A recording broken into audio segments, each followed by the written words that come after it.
y es un honor tener aquí a don Juan Antonio Hernández Pedrosa, porque es un especialista clarísimo. Ya ha dado unas conferencias para nosotros, porque siempre ha sido muy afín a Oriens desde que empezamos y le tenemos muchas simpatías.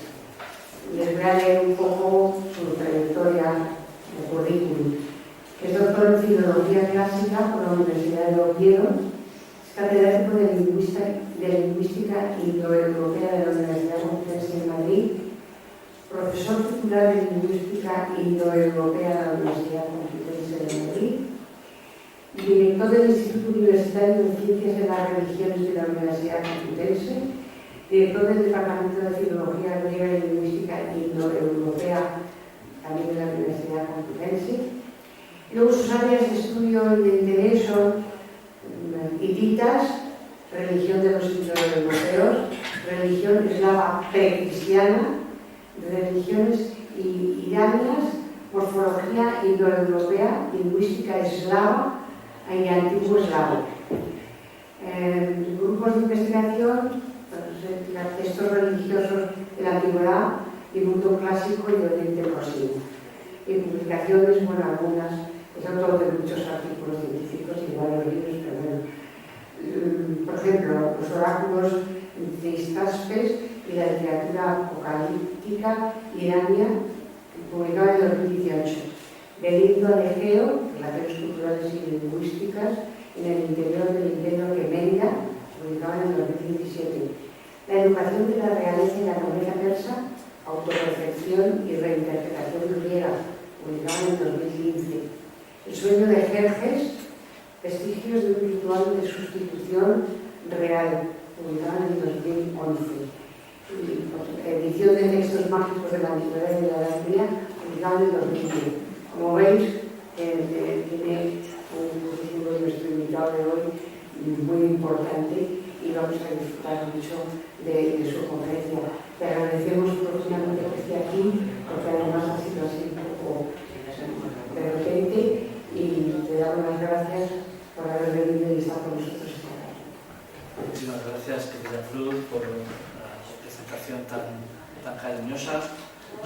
Son ya muchos años que nos conocemos, efectivamente, y es verdad que también he colaborado en cursos y conferencias de Oriens, y tanto a la asociación como al espacio que nos acoge, al que también quiero dar las gracias, al Museo de los Orígenes, por este local, digamos, tan cómodo para nosotros,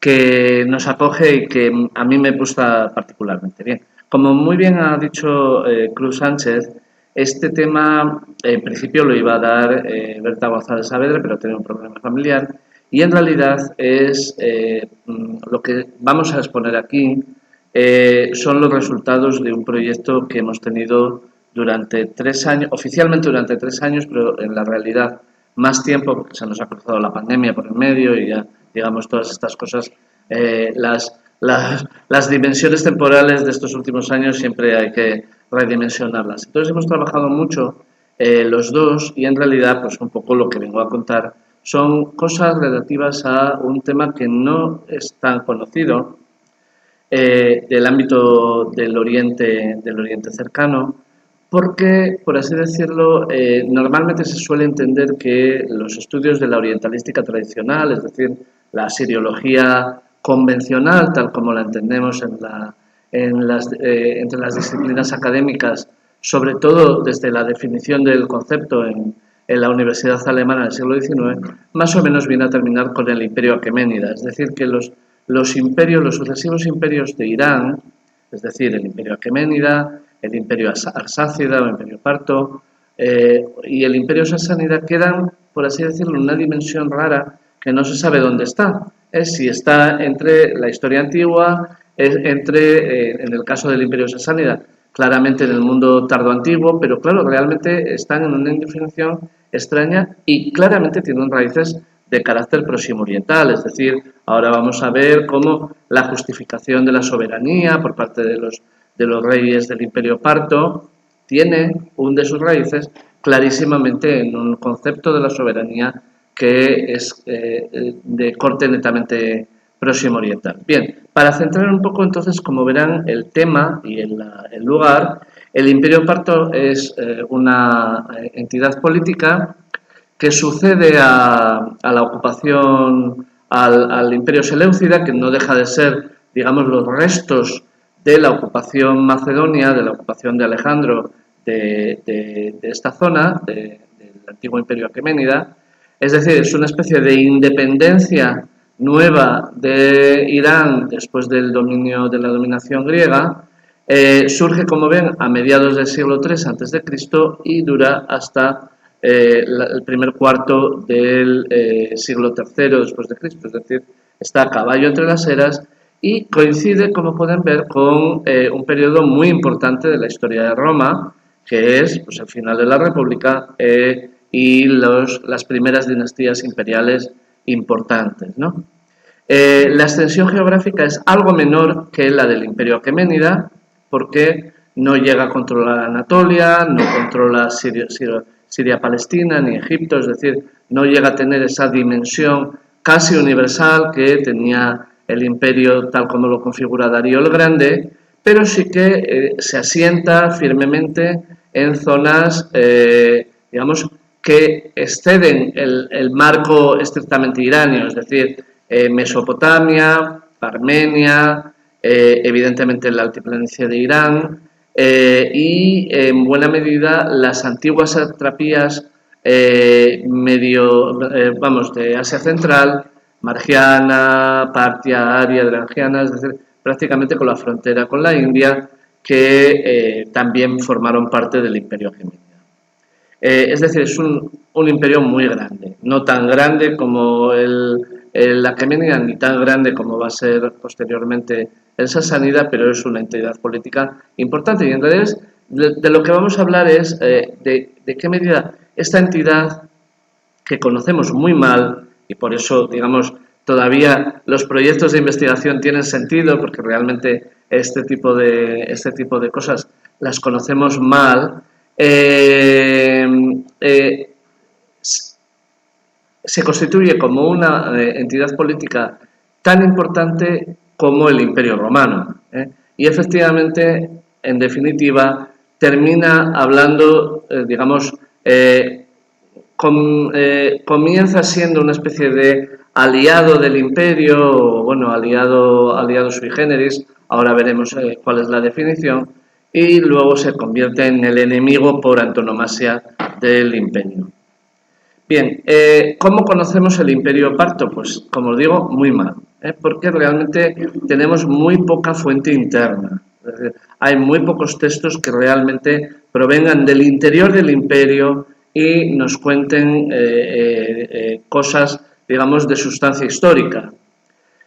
No es que no escribieran, no es que fueran tontos y que no tuvieran, digamos, De hecho, hay, digamos, elementos muy importantes de la entidad cultural irania que se fraguan en este periodo. Es decir, la literatura oral épica, por ejemplo, lo que luego, andando el tiempo, dará lugar al Shahnameh, es decir, la historia de los reyes, que es, digamos, el gran monumento literario de la literatura persa, nace en este periodo como literatura oral, pero claro, como literatura oral nosotros ya, digamos, no tenemos esa capacidad de acceder a ello. De modo que, lamentablemente, en buena medida, nuestro conocimiento del imperio depende de fuentes, digamos, externas al propio imperio. Con lo cual, siempre hay que contar porque son fuentes manipuladas, porque son fuentes que vienen de autores griegos y romanos, lógicamente van a estar manipuladas de acuerdo con los intereses políticos y propagandísticos de los romanos, en este caso, ¿no? Porque es verdad que un autor que escribe en griego, que es parto, porque luego, como veremos, hay muchos partos que viven dentro del imperio parto, pero que son de lengua griega, Apolodoro de Artemita, sabemos que escribió una historia sobre el origen del imperio parto, pero se nos ha perdido, con lo cual no lo tenemos. Entonces luego tenemos muchas cosas en el ámbito historiográfico griego y latino que nos dan la visión de los romanos, del Imperio Romano, acerca del Imperio Parto, pero como hemos dicho son los enemigos y entonces evidentemente la dimensión es claramente de parte, ¿no? Y luego hay, digamos, mucha información de carácter geográfico o enciclopédico, en Plinio, por ejemplo, o en Estrabón, pero no, digamos, no cubre la dimensión política que nos podría interesar, ¿no? Curiosamente, una de las fuentes más importantes para nuestro conocimiento de la historia del Imperio Parto es la numismática. La mayor parte de los reyes del Imperio Parto acuñan moneda imitando patrones griegos y en griego. Es decir, la moneda se acuña en griego por una tradición, digamos, que ellos continúan de una manera probablemente interesada. Y entonces, bueno, gracias a la numismática, a veces podemos incluso sacar la lista de reyes partos, que no la conocemos del todo bien. Es decir, ni siquiera podemos decir con seguridad qué rey reinó detrás de qué otro, ¿no? Porque eso es, digamos, un tema muy, muy controvertido. Del interior del imperio, como digo, tenemos bastantes inscripciones en griego, por ejemplo, que proceden de ámbito urbano. En las ciudades más importantes del Imperio Parto existió, por lo menos hasta el siglo II después de Cristo, luego lo veremos por qué pasa esto, una colonia griega que funcionaba de manera, digamos, autónoma, es decir, una especie de polis dentro de la ciudad, y vivían como griegos de Grecia. Y sobre todo además tenían una voluntad clara de imitar la vida de los griegos, aunque fueran súbditos del Imperio Parto y vivieran a muchos miles de kilómetros de Grecia o de cualquier otra ciudad importante. La ciudad, digamos, griega más importante cercana que a ellos les pillaba era Antioquía, para que se hagan ustedes una idea. Digamos, la megápolis, digamos, que ellos tenían como referente podía ser Antioquía, ¿no? Bien, pues esta gente vive como los griegos, tienen gimnasios, tienen teatros, tienen instituciones griegas y dejan inscripciones que nos dan una información muy interesante acerca de la vida en estas ciudades. También hay algunas inscripciones, muy pocas en latín, en la parte occidental, en Europos, y luego inscripciones en lenguas locales, en lengua en parto y en persa medio. La vida en los templos mesopotámicos sigue todavía siendo una vida culturalmente activa y muy importante, es decir, los sacerdotes de los templos mesopotámicos siguen trabajando de una manera, como digo, muy activa. Babilonia sigue siendo una ciudad importantísima dentro de, digamos, del mundo cultural antiguo. Todavía hay matemáticos griegos que viajan en el siglo II a.C., por ejemplo, a Babilonia para aprender astronomía en los templos de Babilonia. Y luego veremos, digamos, de qué manera se entrecruza la vida cultural mesopotámica que sigue activa, la escritura cuneiforme sigue escribiéndose hasta el siglo II después de Cristo, es decir, en este periodo parto, y vamos a ver de qué manera interacciona también el griego de los habitantes que hablan griego de Babilonia y los que estudian acadio y sumerio en los templos de Babilonia para aprender la disciplina sacerdotal de los sacerdotes babilonios. Y luego, obviamente, digamos, una fuente primaria para nuestro conocimiento es la arqueología. Yo, como ya saben ustedes, soy filólogo, no soy arqueólogo, pero bueno, digamos, un mínimo de información arqueológica tengo que tener porque sí. Entonces, hay algunos yacimientos muy importantes, algunos que nos han supuesto un vuelco fundamental en nuestro conocimiento del mundo oriental, como es el caso espectacular de Europos, que evidentemente hacen que veamos la propia excavación de Babilonia de Coldevai, que fue ejemplar en muchos sentidos y precisamente en lo referente al Imperio Parto lo fue. Entonces, digamos, esa información también es muy relevante para nuestro conocimiento del Imperio Parto. Bien, nosotros sabemos que efectivamente el Imperio Parto debe su nombre a Partia. No sé si ven la flecha. Sí. Partia es una antigua satrapía del Imperio Aqueménida que está aquí, es decir, en el centro del Imperio, centro-norte, pero quiero que se fijen ustedes dónde está, porque evidentemente con respecto a la ubicación o a los centros de poder del Imperio Aqueménida, a los centros tradicionales de poder de Irán, es un desplazamiento muy grande, es una, digamos, una zona geográfica un tanto exógena, porque piensen ustedes que la parte, digamos, nuclear del Imperio Persa es Persis, que está aquí, donde está Persépolis, y la capital tradicional de Irán era Susa, en el periodo aqueménida, o Ecbátana, y Babilonia, que es Mesopotamia, pero bueno, también era, o sea, las grandes ciudades del Imperio Aqueménida y de luego de Alejandro y sus sucesores estaban aquí. Y sin embargo, este imperio nace aquí, es decir, nace en una posición un tanto exógena y un tanto tribal, que luego va a tener, digamos, sus consecuencias en el desarrollo de la historia del propio imperio. Es decir, ese marcado origen tribal nunca se va a perder en la definición de un imperio que tiene una organización estructural un tanto, digamos, no orgánica, no tan bien organizada como podía ser, por supuesto, el Imperio Aqueménida. Bien, digamos, el fundador se llama Arsaces y, de hecho, luego todos los reyes se autodenominan Arsaces. Claro, esto es un problemón para definir en la historia la sucesión de los reyes, como se pueden imaginar, porque todos los reyes se llaman Arsaces y, claro, cuando uno ve una moneda, en principio ve Arsaces, pero ¿cuál? ¿No? ¿Qué Arsaces es? Pues porque luego tienen el sobrenombre de trono, ¿no? Y luego Mitridates I, que fue quien realmente conquistó Mesopotamia, consolidó el Imperio Parto como una entidad política importante, sería más o menos el equivalente a lo que fue Darío el Grande en el Imperio Aqueménida, para garantizar el apoyo de las poblaciones griegas que viven en las grandes ciudades, ¿verdad? No hay que olvidar que en las ciudades conviven una población griega que está ahí desde la época de la conquista de Alejandro y que sostiene la vida urbana de alguna manera de esas grandes ciudades. Estoy diciendo Susa, Ecbátana, Babilonia, etcétera. Esas ciudades tienen todas ellas colonias griegas, colonias muy importantes, de modo que, digamos, como vamos a ver ahora, el Imperio Parto se estructura como una empresa, vamos a decirlo, como una empresa negociada. Esta es la definición que los economistas, la historia económica más o menos viene a decir hoy en día, y esta negociación hace que Mitridates y todos sus sucesores se autotitulen dentro del listado de títulos que ellos tienen como Filelén, es decir, amigo de los griegos. Alguno de ellos incluso se autotitula también amigo de los romanos, pero digamos, son pocos. La mayoría tienen estos títulos.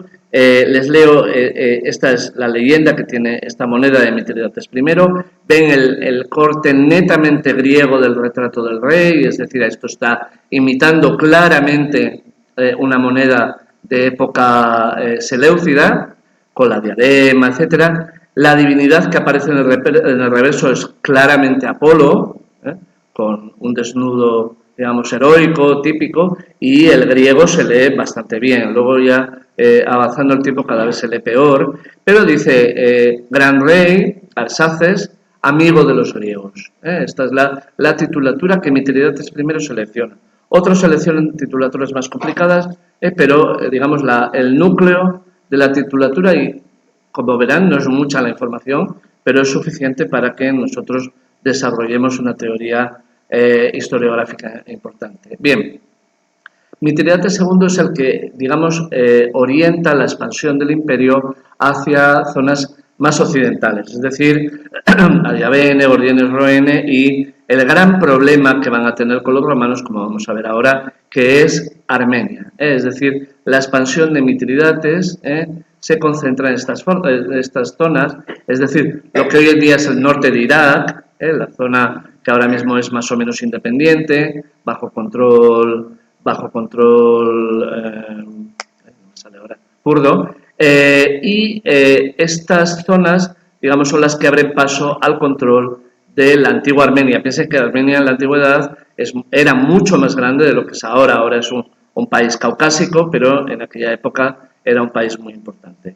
Este control de Armenia es el que, como luego verán ustedes, va a causar el primer problema de los partos con los romanos. Digamos, Armenia se va a entender durante toda la historia de las relaciones políticas y diplomáticas y culturales también entre los partos y los romanos como el núcleo del conflicto, la zona, digamos, el estado que a los romanos les interesa controlar, pero que los partos reclaman como propiedad, ¿no? Bien, Mitridates II, esta es una moneda. Como digo, las monedas nos dan mucha información, Ven ustedes que ya no tienen este aspecto tan griego como la moneda de Mitridates I, ya es mucho más iranio, tiene esta barba larga, la nariz grande, los ojos grandes, los ricitos, sigue teniendo todavía la diadema antigua, pero ya no es un rey seleucida, es un rey netamente iranio. El griego cada vez se lee peor y aquí ya no tenemos a Apolo, aquí ya tenemos a un guerrero iranio, con su mitra, con su arco, que es uno de los atributos nacionales, una de las señales de identidad de los iranios fue siempre montar a caballo y disparar en arco. Y este griego que ya se lee peor nos dice a Arsaces, ¿no? Rey de reyes, Basileos Basileón, gran rey, Arsaces Epífano, este Epífanes, es decir, este es un título que ellos toman también de la tradición griega, pero que entronca con la religiosidad irania, es decir, el revelado, quiere decir Epífanes, ¿no? De modo que efectivamente, aunque es un título griego que usan reyes griegos en la zona de Siria, el famoso Antíoco IV Epífanes, el archienemigo de los judíos, pero aquí se está utilizando con toda la intención de plasmarlo como un mensaje religioso iranio, no griego. Bien, como estaba diciendo entonces, el Imperio Parto entonces, en este momento de nacimiento, y bueno, a lo largo de toda su historia, se configura como una estructura negociada, una empresa negociada. Es decir, el rey cobra los impuestos y garantiza la seguridad de las ciudades. Y luego las ciudades, más o menos cada una, que se las vaya arreglando como buenamente pueda. De hecho, lo que mejor conocemos de este periodo, que es la historia de Mesopotamia, pues en buena medida Mesopotamia funciona a veces de una manera un tanto autónoma, las ciudades muy autónomas, las comunidades griegas que viven dentro de las ciudades de manera también muy autónoma, pero lo importante es que todas ellas pagan impuestos y todas ellas se sienten protegidas por el rey, hasta tal punto de que en ningún momento, durante esta primera parte de la historia del Imperio Parto, los reyes partos ven a los griegos de dentro del imperio como enemigos, porque uno los podían ver como quintacolumnistas al servicio de, al fin y al cabo, de las potencias enemigas que son de lengua griega. No, son súbditos leales, protegidos por el imperio, que trabajan en favor del imperio. Lo que pasa es que tienen su actividad cultural y vital. Igual decimos de los judíos que viven dentro del Imperio Parto, pues son en este momento muchísimos. Dense ustedes cuenta que a partir del año 70, de la destrucción del Templo de Jerusalén, esta es otra historia, digamos, estoy haciendo un poco de spoiler, pero bueno, para que entiendan un poco la condición multicultural del imperio, a partir del año 70, Babilonia se constituye en la ciudad, destruido el Templo de Jerusalén y dispersada la población de Palestina, en la ciudad judía más importante de todo el mundo. Es el lugar donde andando el tiempo, se hace el Talmud, se hacen los grandes comentarios de la exégesis judía. Eso es en Babilonia, y es Babilonia todavía bajo el poder parto. Luego vendrá los sasánidas, que mantienen una relación con los judíos similar. Bien, entonces efectivamente, digamos, la característica multicultural es inherente al imperio, porque si los reyes desde el primer momento se titulan amigos de los griegos, pues ya me dirán ustedes. Quiero decir que realmente eso ya indica que en la titulatura de las monedas, no en cualquier parte, ¿no? Entonces, evidentemente, la multiculturalidad está, por así decirlo, en el nacimiento del imperio. ¿Cómo se mantiene todo esto? Con un ejército muy, muy poderoso. Un ejército con una caballería ligera, que es el terror de los romanos, como vamos a ver ahora. Bien, como yo soy filólogo, claro, me interesa mucho la dimensión lingüística. Voy a pasarlo un poco por deprisa para no aburrirles, pero bueno, tendríamos lenguas iranias, que son, pueden ser orientales o occidentales, el persa medio, que sería la evolución del persa de la época de los reyes aqueménidos, el sogdiano, que andando el tiempo se convertirá en la lengua franca de la ruta de la seda, la lengua que hablan los comerciantes durante toda la ruta de la seda. Piensen ustedes que la ruta de la seda nace justamente en este momento. Los primeros testimonios que tenemos de los viajeros chinos sobre el Imperio Parto datan de este periodo. Es decir, es el contacto de China con Occidente nace justamente en este periodo. Luego, evidentemente, se consolida mucho más tarde, pero, digamos, aquí tenemos el nacimiento de la ruta de la seda, y esto es importante. La lengua de los reyes, de la familia real, que es el parto, lenguas, digamos, de Irán oriental, como el corismo y el bactriano, ¿no? Pero son lenguas que, como digo, dejan poco testimonio escrito, poco testimonio epigráfico. Sí sabemos, como les decía antes, que existe una literatura oral importantísima en este periodo, que es el núcleo de toda la épica irania posterior, de época medieval. Esto es muy importante. Pero claro, es oral y, digamos, la conservamos a partir de redacciones muy posteriores. Y luego hay otras lenguas que no son iranias, pero son muy importantes. El armenio en Armenia, el arameo, que sigue siendo una lengua de cancillería, igual que en el Imperio Aqueménida, el babilonio en los templos de Mesopotamia, el griego en las comunidades lingüísticas griegas, que ya les he explicado dónde vivían, y luego, lógicamente, lenguas que seguramente existieron, pero que no tenemos ni idea, como las lenguas del Cáucaso. Bien, ahora me quisiera centrar un poco para entender cómo y por qué las relaciones con los romanos son como son, en el estatus lingüístico que tiene el griego en el interior del imperio. Porque, claro, el griego, al fin y al cabo, es la lengua también del Imperio Romano. Quiero decir, nosotros pensamos en los romanos porque nosotros somos los herederos de la antigua Hispania y estamos pensando en el latín como la lengua del imperio. Pero, ojo, el griego también era la lengua del imperio, era la lengua oficial de todo el Imperio Oriental. Y era la lengua que hablaban los romanos cultos en casa.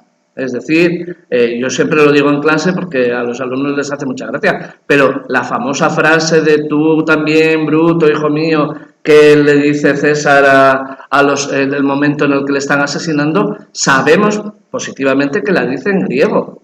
Y la dice en griego para señalar claramente a Bruto como hijo, porque el griego era lo que la gente hablaba en casa en familia.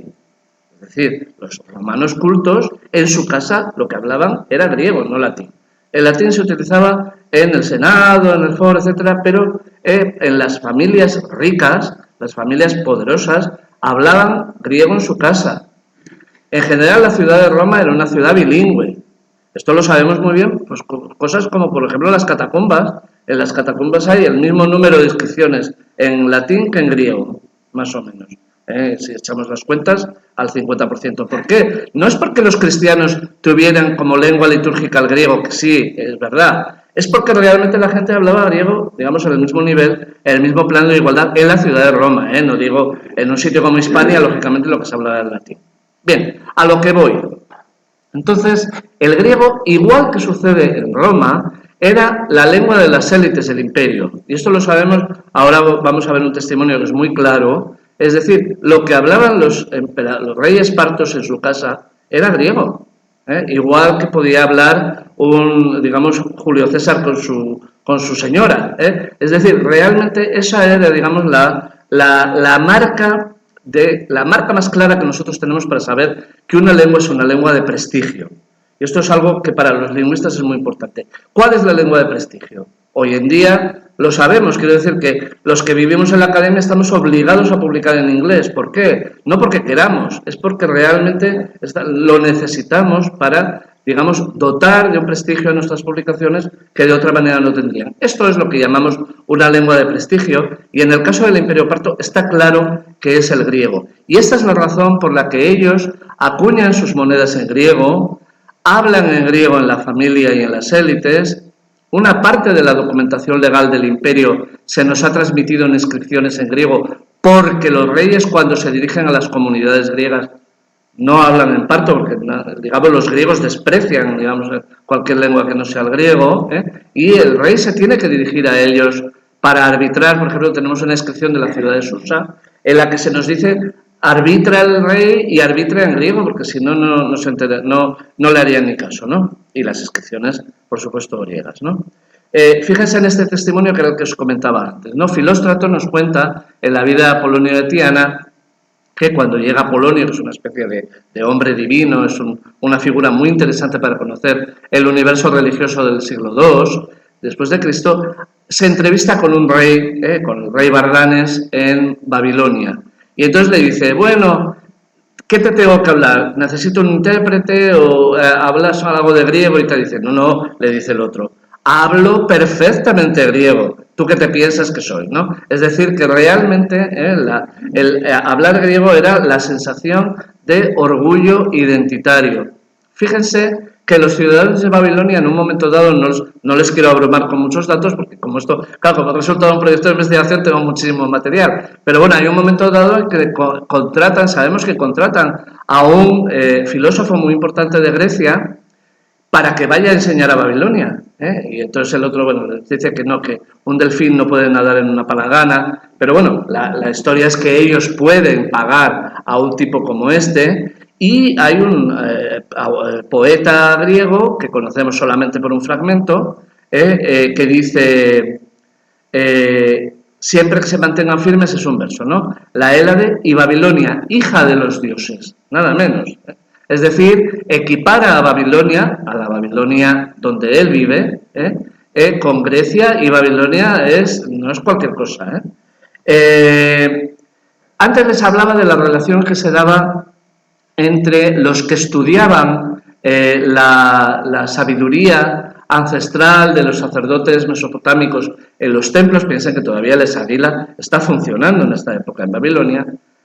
Bueno, pues para que los estudiantes pudieran aprender sumerio, que ya era una lengua muerta desde hacía 3 milenios, ¿no? Y acadio, que también ya no era una lengua nada más que de cultura o religiosa, transcribían los textos que ellos se tenían que aprender con el alfabeto griego. Fíjense lo que tenemos en esta... son una serie de tablillas, todas ellas correspondientes a este periodo, al periodo greco-parto. Es algo muy interesante, Y entonces el maestro les escribe por un lado de la tablilla el texto en cuneiforme, que es esto que tenemos aquí. Ahora, bueno, se ve claramente. Y el alumno lo que hace es, por el reverso, transcribirlo con letras griegas. Es como cuando nosotros, los presentadores estos, por ejemplo, de la tele que no saben inglés y les tienen que poner en el teleprompter el inglés tal como, digamos, lo pronunciaría. Pues una cosa similar, pero en algo un poco más complicado, que es, digamos, la traslación del cuneiforme al alfabeto griego. No al griego, no es una traducción, es una transliteración. Pero claro, para nosotros es oro molido. Lamentablemente son solo 19 tablillas. Es oro molido porque esto nos ayuda a saber cómo se pronunciaba el sumerio y el acadio en el siglo II después de Cristo, o I después de Cristo, que es muy distinto de cómo lo pronunciamos nosotros. Quiero decir que realmente es un material muy, muy interesante. Son todo tablillas de esta época y demuestra que efectivamente el griego también era lengua de prestigio para los estudiantes de las escuelas mesopotámicas, aunque ellos formaban parte de una cultura totalmente distinta, la cultura sacerdotal mesopotámica.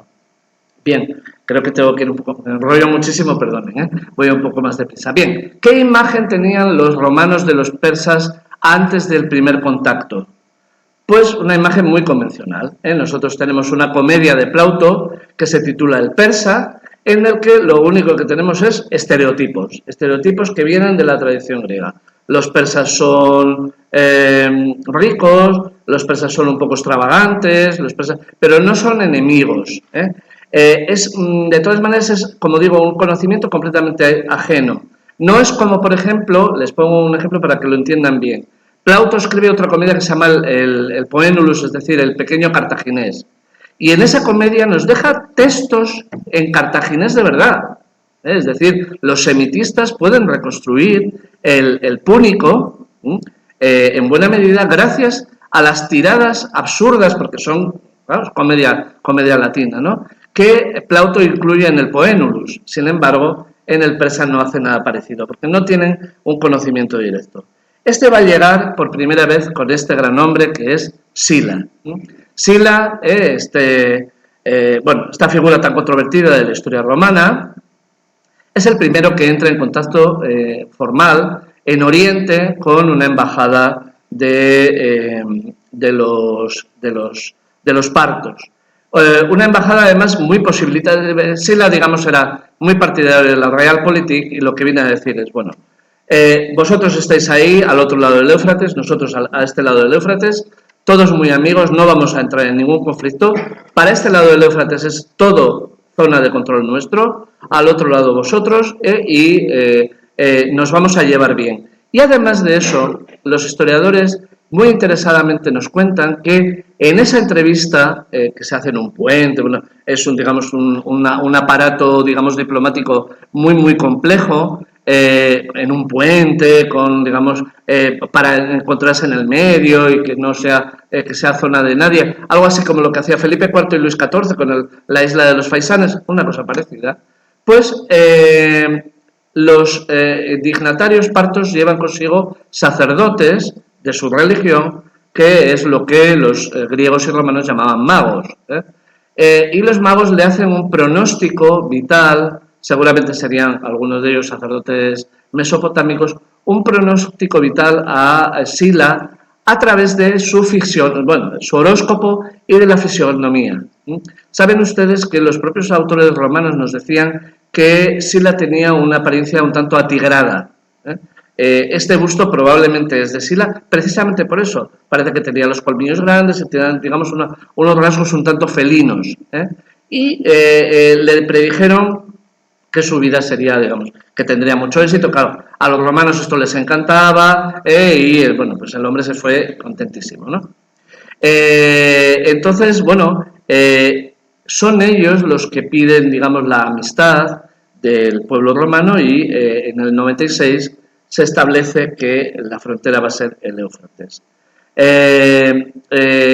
Pompeyo mantiene esta cordialidad, pero de una manera inmotivada, Aulo Gavinio atacó a los partos pensando que Mitrídates... Los partos siempre tienen un montón de problemas dinásticos y los romanos intentan aprovechar esto. Entonces, el problema es que Licinio Craso considera que efectivamente ahí hay posibilidades de expansión. Y de obtener dinero, porque ya sabemos que Craso, digamos, era una persona muy codiciosa, digamos, era multimillonario en Roma, pero siempre quería más, ¿no? Entonces, digamos, a la sucesión de Frates III por Orodes II, Craso ataca el imperio parto inmotivadamente, como digo. Entonces, los romanos se encontraron con la peor derrota de su primera historia, que fue la derrota de Carras, que fue una derrota muy simbólica porque perdieron varias legiones, un montón de soldados quedaron capturados en el campo parto y perdieron lo que simbólicamente para los romanos era más importante, que eran las águilas de las legiones. Veremos que esto luego tiene consecuencias. De modo que entonces esto establece un antes y un después de las relaciones entre los iranios, los partos y los romanos. A partir de este momento, los partos son siempre el enemigo aterrador, el enemigo que, como ven ustedes en la poesía de Virgilio, dispara una flecha envenenada y sale corriendo. Se crea este tópico literario de la flecha parta, porque efectivamente los partos eran especialistas en disparar, acercarse, dar la vuelta a caballo y disparar de una manera que los romanos no sabían hacer. Y eso realmente les desconcertaba mucho y es fue la causa de la derrota de Carras. Ya esto de la flecha parta se convierte en el sinónimo de el ataque inesperado, de algo que no se puede rechazar, y se convierte, como digo, en un tópico literario en la poesía, vamos, en la literatura latina, como ven ustedes en este ejemplo de Virgilio. Bien, con Augusto volvemos otra vez digamos, al establecimiento de una realpolitik, de una política de hechos. Augusto, que como saben, no hace falta que les diga a ustedes que era una persona muy inteligente, realmente establece la política con el Imperio Parto en términos de beneficio propio a través de la propaganda. Es decir, utiliza la diplomacia, todas las, digamos, las capacidades que él tiene, que son muchas, en términos de beneficio propio, sobre todo a través de la propaganda. ¿Cómo? Pues de dos maneras muy importantes. En primer lugar, establece una política muy activa de rehenes, es decir, él invita a miembros de la familia real parta a que vivan desde pequeños en Roma. Esto tiene una serie de motivaciones, ahora veremos por qué, pero esto es así. Lo conocemos muy bien y lo conocemos incluso desde el punto de vista casi insospechado, casi que no nos podríamos ni imaginar. Ven ustedes esto que es, a ojo, todos ustedes reconocen que forma parte del relieve del Arapakis. Son el relieve donde está la familia de Augusto en un lado, los dignatarios de Roma en otro. Pues este niño que está aquí lleva el tocado típico iranio. Es decir, este niño es un rehén de la familia real parta, pero es un rehén que está tratado como si fuera un miembro de la familia. Augusto lo dice así en su testamento. Yo les traje, pero yo les traté como si fueran miembros de mi familia. Hasta tal punto de que incluso les retrata en el linaje del Arapakis, es decir, realmente entre los miembros de su familia. Este niño no va vestido de romano, Esta tuniquita corta no es de un romano, es de un parto y lleva una tiara. No se ve bien, pero aquí lleva una tiara. Y esta señora, que es o bien su madre o su nodriza, no va vestida de romana, va vestida de princesa oriental, de lo que nosotros sabemos que es una princesa oriental. De modo que entonces, como ven, esta política de rehenes le sirve de muchas maneras. Le sirve para mantener, digamos, el control dinástico del Imperio Parto, para aculturar a los príncipes que viven en Roma, enseñarles griego y latín desde muy pequeños, a vivir la vida a la manera romana, para que luego, enviados a... Pensaba Augusto, luego esto siempre es un fracaso, enviados eventualmente a reclamar sus derechos dinásticos al trono parto, sean, por así decirlo, los representantes de la cultura romana en Oriente. Todos los ejemplos, hubo muchos casos de esta reclamación de príncipes criados en Roma que reclaman el Imperio Parto, van al Imperio Parto y fracasan. Son fracasos vitales estrepitosos. Una cosa, se podría escribir bastantes libros sobre esto porque son auténticos dramas, porque son personas que están aculturadas, que viven como romanos y que no entienden la sociedad sobre la que deben de reinar. Y todos estos experimentos políticos, cada uno de los emperadores manda a uno o dos príncipes a esta misión y todos ellos fracasan de una manera dramática. Pero bueno, Augusto pensó, en su cabeza sonaba bien, y pensó que eso podía funcionar. En cualquier caso, parece que, digamos, existe una doctrina oficial, es decir, bueno, esto, ¿cómo lo justificamos? La doctrina oficial es, bueno, pues los rehenes refuerzan la amistad entre los romanos y los partos. Pero cada parte tiene sus intereses. Los partos tenían el suyo. Con la estancia de los príncipes en Roma se protegía su vida de atentados que eventualmente podían sufrir, porque cuando un príncipe subía al trono mataba a todos sus hermanos, a todos sus sobrinos, etcétera, etcétera. Esto era un constante en las cortes orientales, de modo que, de alguna manera, esa vida en Roma les preservaba, les salvaba la vida. Y, por otra parte, también se alejaban eventuales rivales que se podían tener, que podían reclamar el trono. Desde el lado romano, bueno, pues se quiere aculturar a los príncipes, educándoles, se pueden escoger candidatos para intervenir en el juego dinástico del Imperio Parto, como hemos explicado, pero lo más importante para Augusto es hacer propaganda.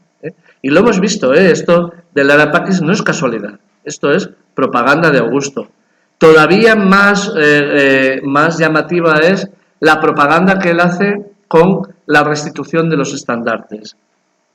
Cuando Phraates IV firma un tratado de paz con él, porque no está claro que su potencia militar no puede con la de Augusto, Augusto le obliga a devolver los estandartes que se habían perdido en Carras. Y esto es tan importante que incluso lo hace figurar en sus monedas. Ahí ven en la moneda, Caesar Augustus signis receptis, dice, una vez recibidas las águilas, devueltas las águilas. Y tiene un parto arrodillado con el estandarte romano. Tan importante fue esto para él que en el templo de Marte Ultor, que es en la parte central del foro de Augusto, ahí les pongo las ruinas, pero bueno, toda esta parte central era el templo de Mars Ultor, aquí tendríamos la reconstrucción. En el templo de Marte Vengador, que es lo que quiere decir Mars Ultor, él coloca las águilas. Coloca imágenes muy importantes, muy sensibles para la historia de Roma, coloca a Eneas huyendo de Troya, coloca a Rómulo y Remo, es decir, sus antecesores directos en el Imperio Romano, y las águilas, y esto lo sabemos incluso por las monedas, fíjense, en esta moneda se ve una representación del templo de Marte y dentro están las águilas.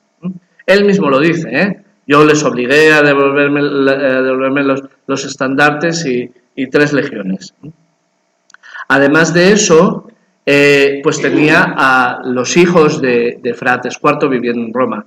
Y esto lo sabemos no solo porque nos lo digan los historiadores, lo sabemos de una manera casi más emocionante todavía. 2 de ellos murieron jóvenes. El clima de Roma ya sabemos que no es bueno, quiero decir que no es bueno para la salud.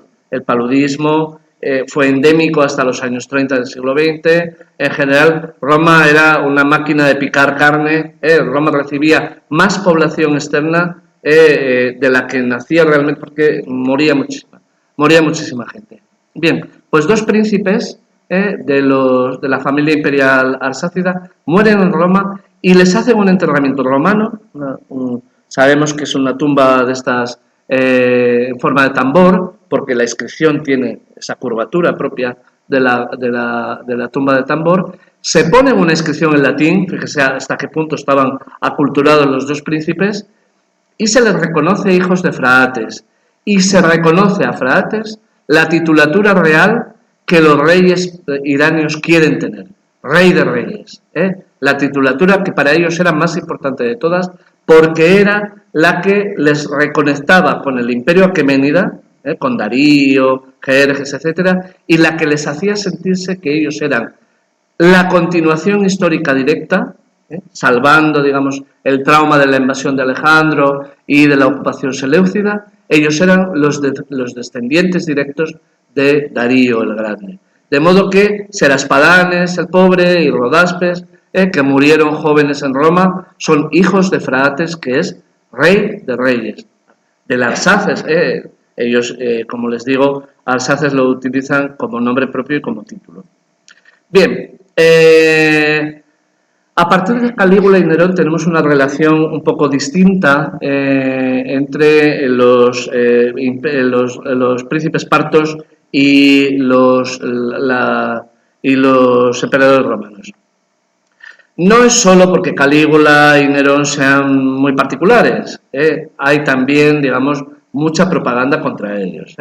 Yo soy un enorme defensor no tanto de Calígula, sobre todo de Nerón. Me parece que es un príncipe maltratado por la historia, y ellos establecen ante todo una relación mucho más diplomática con la familia imperial parta, y mucho menos de dominación y mucho más de fascinación cultural.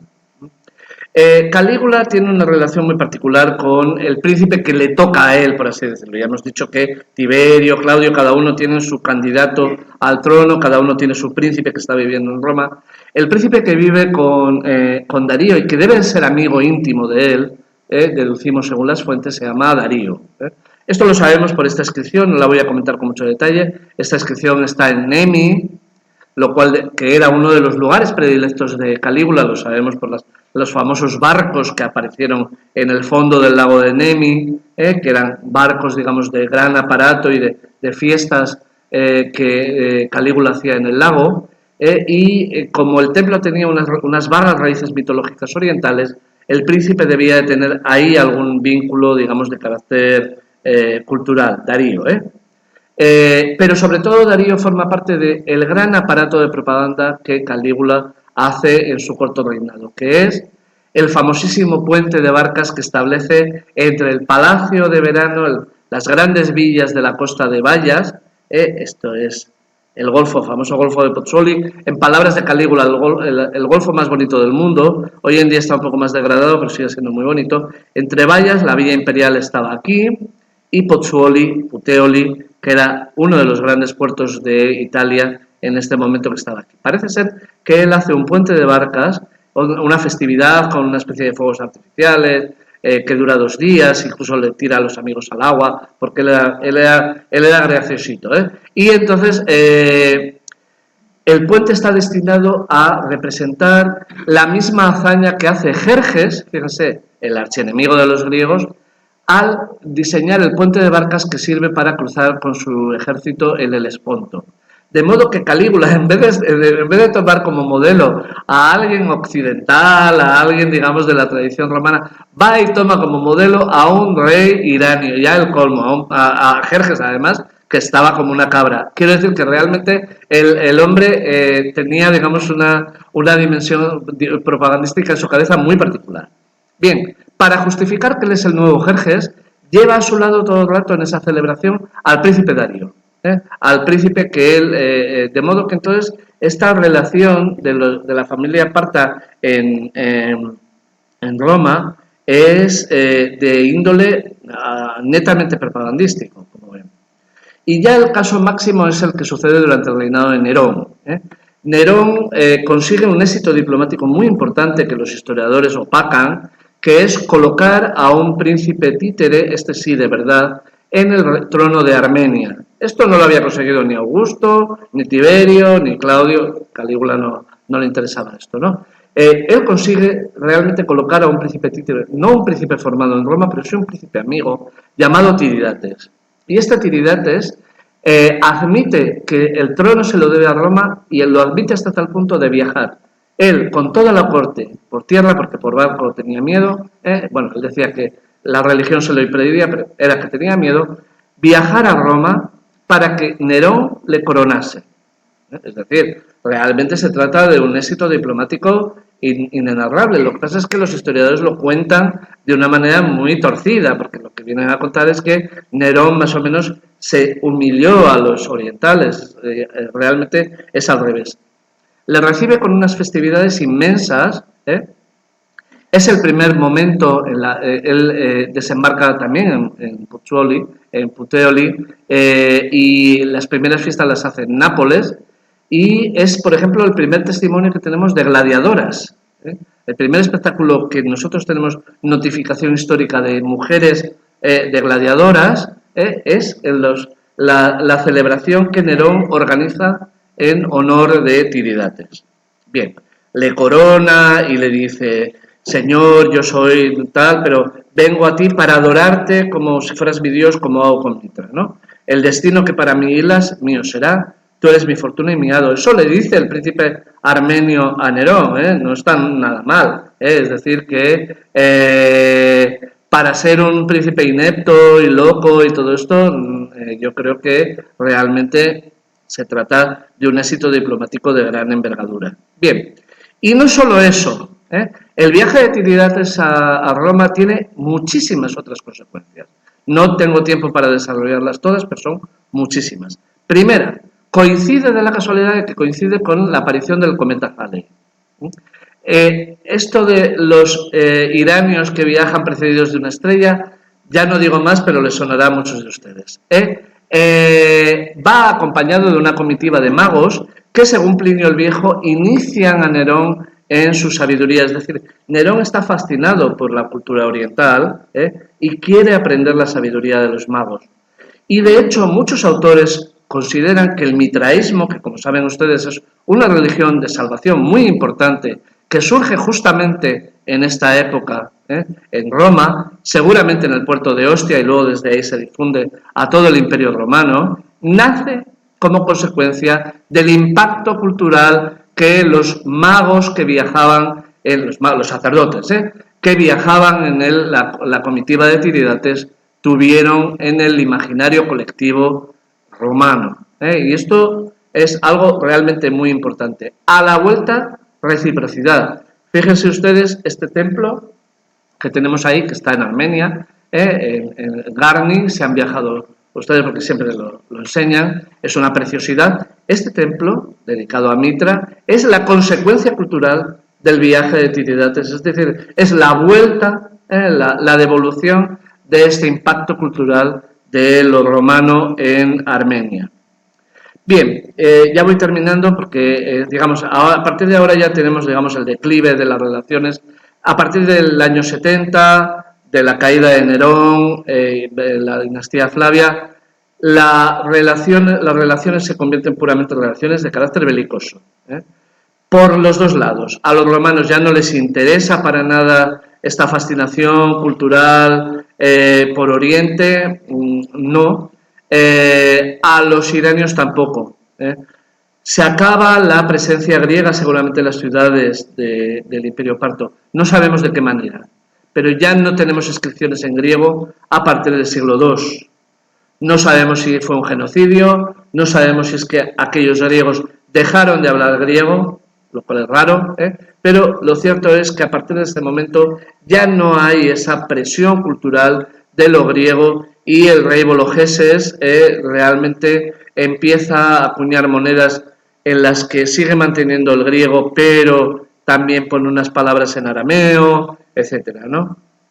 Y luego ya, digamos, voy muy deprisa, Trajano, digamos, inaugura ya una política clara de invasión. O sea, ya no es solo hostilidad, sino ataque e invasión. Y de hecho, Trajano consigue conquistar Ctesifonte. Trajano es el emperador romano que más a Oriente viaja, con seguridad. Babilonia, posiblemente llegue incluso hasta Susa, es decir, que realmente es un emperador romano que llega muy lejos. De hecho, fíjense las monedas, ¿no?, que aparece, digamos, como emperador que vence a los orientales, ¿no? A partir de los sucesores de Trajano, tenemos que incorporar sistemáticamente el título de Particus en la titulatura, porque efectivamente se consideran vencedores de los partos. Y, por así decirlo, la expresión más clara de este nuevo dominio romano sobre Oriente es una ciudad que es casi como la Pompeya del Oriente, que es Dura Europos. Dura Europos lo conocemos casi de una manera milagrosa porque, periodo posterior al parto, los propios legionarios romanos la enterraron en arena, para evitar que los sucesores de los partos la destruyeran, ¿no? Entonces nos ha llegado con una, digamos, muy muy bien conservada. Fíjense desde arriba cómo se ve, desde una foto aérea. Ahora no sabemos cómo estará, porque claro, esto justamente está en el borde del Éufrates, en la zona peor de la guerra que se está viviendo todavía en esta zona, pero ahí se nos ha conservado elementos religiosos maravillosos como el baptisterio cristiano, vamos, la Domus Ecclesiae, un mitreo maravilloso que tienen ustedes aquí, una sinagoga todavía más espectacular, es decir, elementos culturales y religiosos que nos dan una dimensión, papiros en griego y en latín, un montón de elementos de una pura multiculturalidad de una ciudad de frontera, de la avanzadilla del Imperio Romano en Oriente. Bien, el fin del Imperio Parto coincide con los duros golpes que asesta el Imperio Romano, el último, el más grave, el que da Septimio Severo cuando conquista en el 198 de nuevo Ctesifonte. Y fíjense ustedes en el dato, la cantidad de oro y plata que obtuvo Septimio Severo en el botín del Imperio Parto permitió retrasar la crisis del Imperio Romano casi un siglo. Es decir, simplemente con esa aportación de materias preciosas, la anunciada ya crisis del Imperio Romano se retrasa prácticamente en un siglo. Tenemos este famoso arco de Septimio Severo, que es casi lo más imponente que se ve en el foro romano hoy en día, donde lo que se nos cuenta justamente es la derrota de los partos. A los partos siempre se les representa, como ven, con la tuniquita corta, el gorrito este frigio y los pantalones. Como veíamos al niño del Arapaquis, pues igual, solo que aquí pues es un señor con barba, claro, pero con la capita corta también. Piensen ustedes que, por ejemplo, las primeras representaciones de los Reyes Magos en las catacumbas, que son magos que vienen de Oriente, es exactamente así. Es decir, con esta simbología que es la que justamente caracteriza a los hombres que vienen de Oriente. Y nada más, ya no quiero alargarme más porque ya he estado hablando mucho rato, y muchísimas gracias por su atención.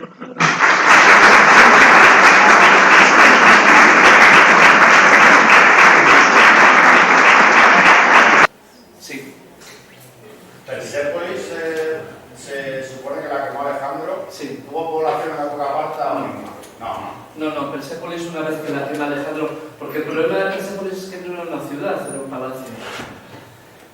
Hoy en día se está excavando, bueno, esto que he dicho es muy acelerado. Hoy en día hay una misión excavando en Persépolis desde, bueno, incluso durante la pandemia estuvieron trabajando. Una misión italo-iraní, mejor dicho, perdón. Y estos están excavando en el entorno de Persépolis y han encontrado viviendas de adobe, es decir, sí que había una ciudad al lado de Persépolis. Probablemente incluso anterior al primer palacio de Darío. Y ahora están saliendo los restos de esa ciudad. Pero en cualquier caso, Persépolis, lo que es la estructura palacial y tal, la quemó Alejandro y fue abandonada. Lo que pasa es que, como las columnas eran tan altas, siempre se tuvo conciencia de que eso existía. Incluso durante el periodo, digamos, la Edad Media, etc. Lo que pasa es que luego la población persa la reinterpretó y esos, todavía en lengua local se sigue llamando Taht-i-Jamshid, es decir, el trono de Jamshid, que es un héroe de la tradición épica iraní de la que hablábamos antes, esta tradición oral que nace en el Imperio Platónico.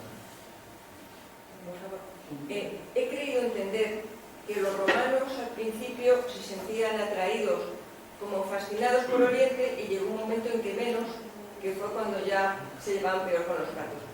Exactamente, ¿por qué cambiaban así los romanos? ¿Se lo puede usted explicar? No, fundamentalmente por la derrota de Carras. La derrota de Carras fue una humillación colectiva terrible.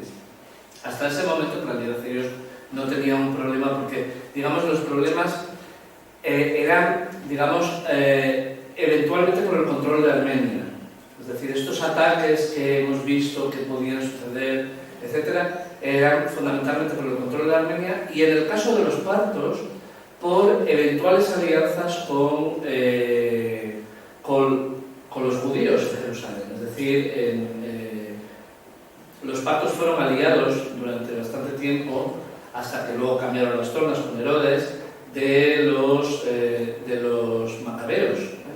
Entonces ahí, digamos, había dos núcleos de conflicto que esos existieron, pero se consideraban conflictos menores. El problema es cuando Licinio Craso decide cruzar el Éufrates pensando que se va a hacer más rico todavía de lo que era y sufre la derrota. Y es una humillación colectiva tan grande que no la podemos olvidar. Piense usted lo mismo que pasa cuando Augusto pierde las águilas también en el bosque de Teutoburgo a mano de los germanos. Eso también fue un trauma colectivo enorme y bueno, tenemos estas famosas escenas de Augusto gritando por la noche en casa, desesperado, diciendo a Varo, devuélveme las legiones, esas cosas. O sea, estas cosas, los romanos eran un pueblo en armas, es decir, el hecho de perder de repente 2 legiones, 3 legiones de golpe, no era una cosa sencilla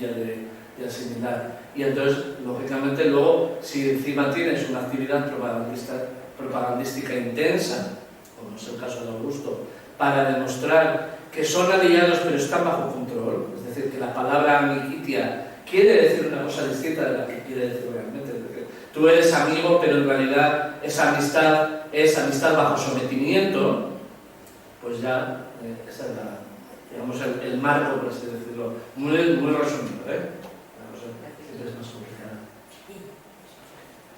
Sí. Porque hay tan pocos textos de los partos, sean de lengua que sea. Ellos no tenían una cierta burocracia ni nada, ni... Pues... Estaban en papel, bueno, en papel. Sí, no, usaban, tenían una marca identitaria de escritura que es muy curiosa porque ellos escribían, o sea, la escritura identitaria parta era la piel, escritura sobre piel, no pergamino. Ellos no sabían hacer pergamino, es decir, no habían llegado a la tecnología digamos, del raspado de la piel hasta, digamos, lo que hoy en día es el pergamino. Escribían una piel que era piel fina, pero piel, y claro, la piel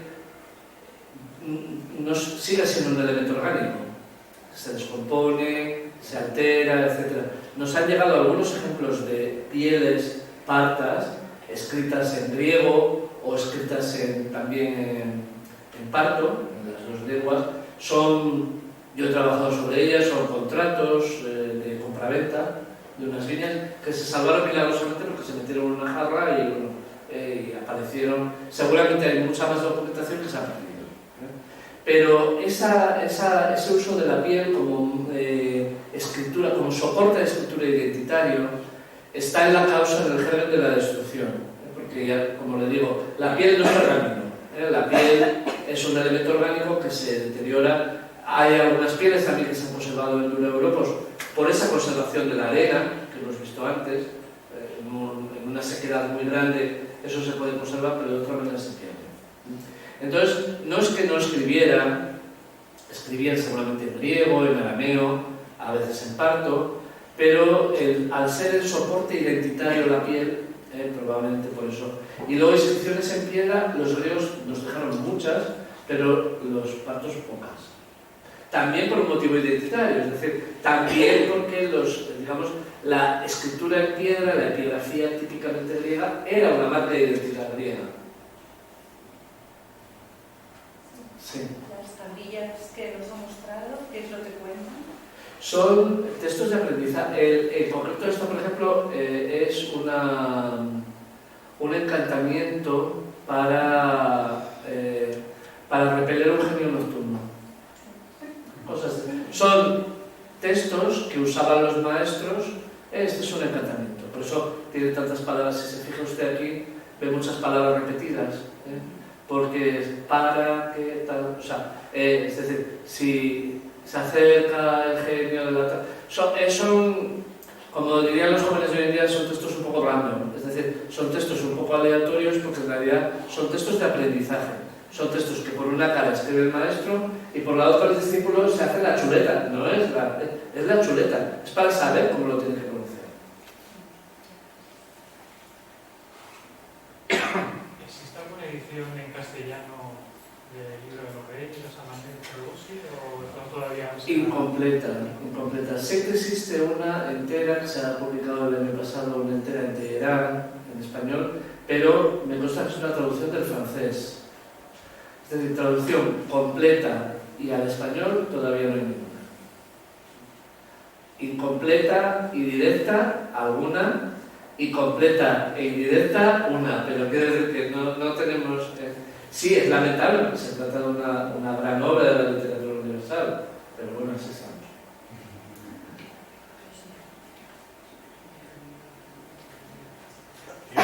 ¿Qué hay de esa leyenda urbana que dice que hay una localidad en China que desciende sus habitantes de soldados romanos capturados por los partos? ¿Qué hay de cierto en eso? No, yo creo que eso es una novedad. Lo que pasa es que sí es verdad que, porque lo tenemos en un texto de los que yo les he puesto, que dice... que está, ¿no? De Dio Casio. Yo creo que de ahí viene la historia esta, ¿no? Frates, que temía que Augusto pudiera organizar una campaña contra él, porque no había cumplido ningún orden, le envió los estandartes y todos los prisioneros, excepto aquellos pocos que se habían suicidado antes de su orden de la captura, o que, y ahí viene el origen de la leyenda, escondiéndose decidieron permanecer en el país. Luego viene esta historia de que llegaron a Chile y todo eso, pero yo he leído la novela, es una novela.